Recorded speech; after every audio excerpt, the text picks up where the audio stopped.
सितारों के सफ़र में खुश आमदीद।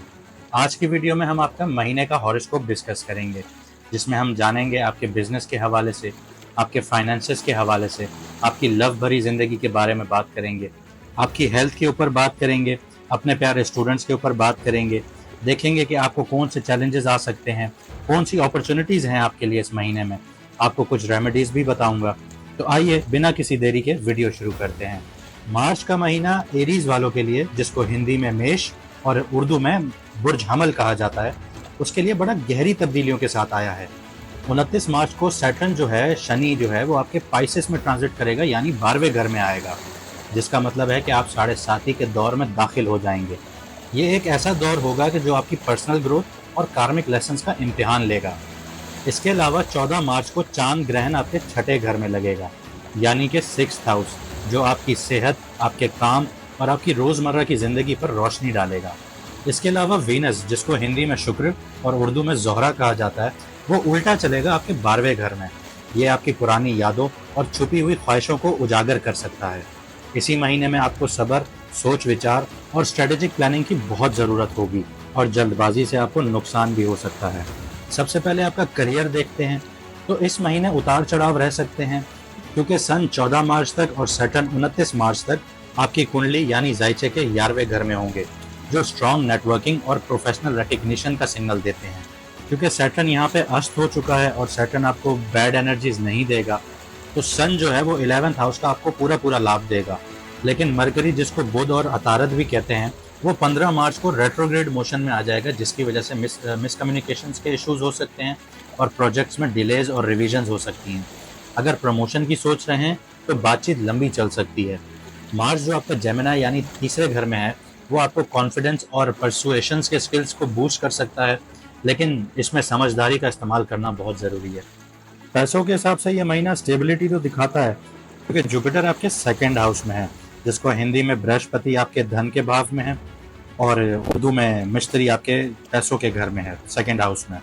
तो ये आपको फाइनेंशियल स्टेबिलिटी तो ज़रूर दिखाता है, लेकिन जो वीनस की यानी शुक्र की जो पोजीशन है, जो रेट्रोग्रेड मोशन है, वो आपके खर्चे बढ़ा देगा।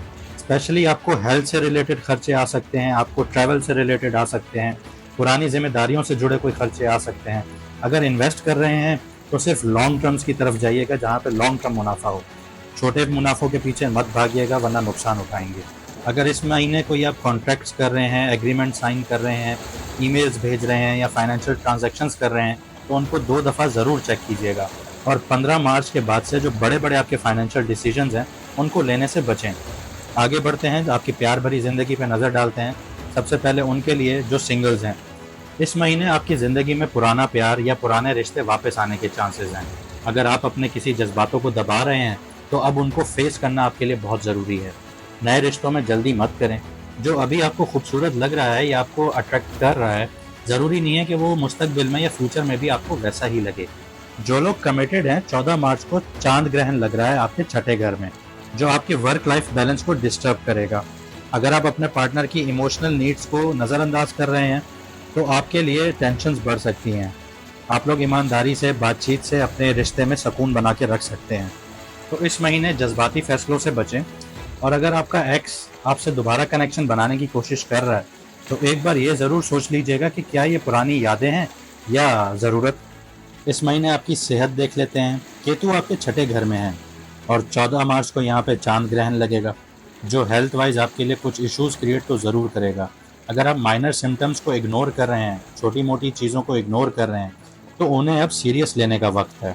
डाइजेस्टिव इश्यूज़ हो सकते हैं, एसिडिटी, गैस से रिलेटेड प्रॉब्लम्स हो सकते हैं, नींद की परेशानी हो सकती है आप लोगों को, मेंटल फटीग हो सकता है। आप लोगों को चाहिए हेल्दी और क्लीन डाइट को फॉलो करें, जो आपके डाइजेशन को सपोर्ट करे। कैफ़ीन जैसे चाय, कॉफ़ी और जंक फूड, बर्गर, पिज़्ज़ा वगैरह, आपका फ्राइड आइटम्स, इनसे जितना दूर रह सकते हैं उतना दूर रहिए इस महीने। मेडिटेशन या योगा से अपने माइंड को स्टेबलाइज कीजिए और रिलैक्स होने के लिए ठंडी हवा में, खुली हवा में रोज़ निकलें। अब देख लेते हैं हमारे स्टूडेंट्स के लिए ये महीना कैसा रहेगा। जो हमारे स्टूडेंट्स इस महीने IAS, IPS, CSS, UPSC या नौकरियों के लिए तैयारियां कर रहे हैं, उनको एक्स्ट्रा फोकस की ज़रूरत रहेगी इस महीने। 15 मार्च से जो मरकरी है, बुध है, वो आपका रेट्रोग्रेड मोशन में हो जाएगा, जो आपकी डिस्ट्रैक्शंस बढ़ा सकता है। तो अपनी पढ़ाई को स्ट्रक्चर्ड प्लानिंग के थ्रू उसको आगे लेके चलें।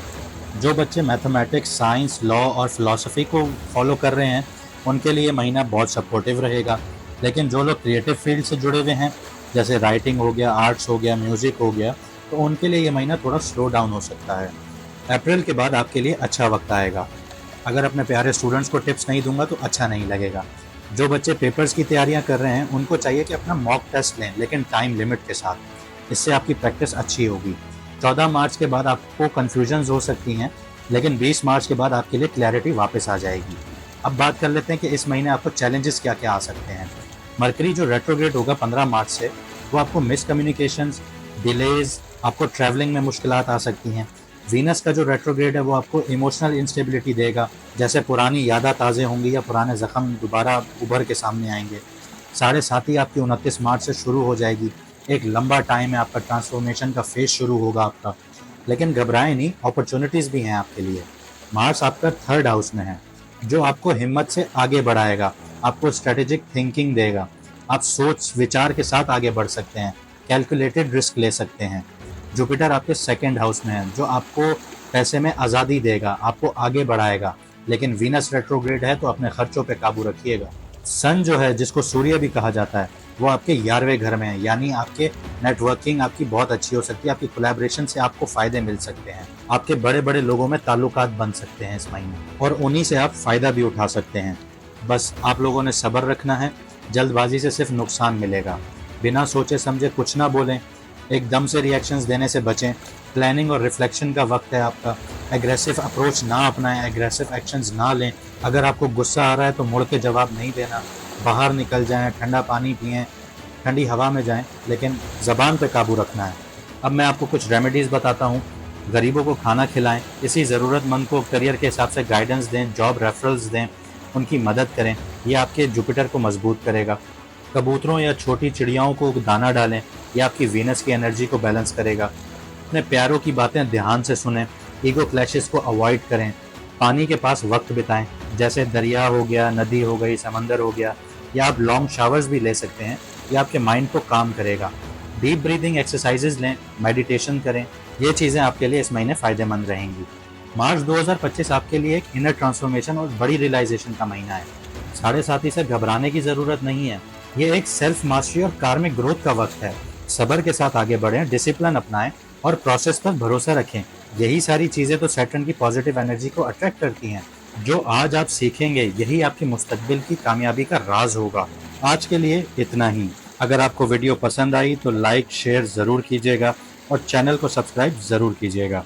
अगर आपका कोई भी सवाल है तो आप कमेंट सेक्शन में पूछ सकते हैं, या अगर आपको कोई भी मसला है, किसी भी हवाले से आप मैडम एंड बग से बात करना चाहते हैं, तो स्क्रीन पे दिए गए व्हाट्सएप नंबर पर आप मैसेज करके अपॉइंटमेंट ले सकते हैं। कंसल्टेशन बिल्कुल फ्री है। मुझे दीजिए इजाज़त। मिलते हैं अगली वीडियो में सितारों के सफ़र पर।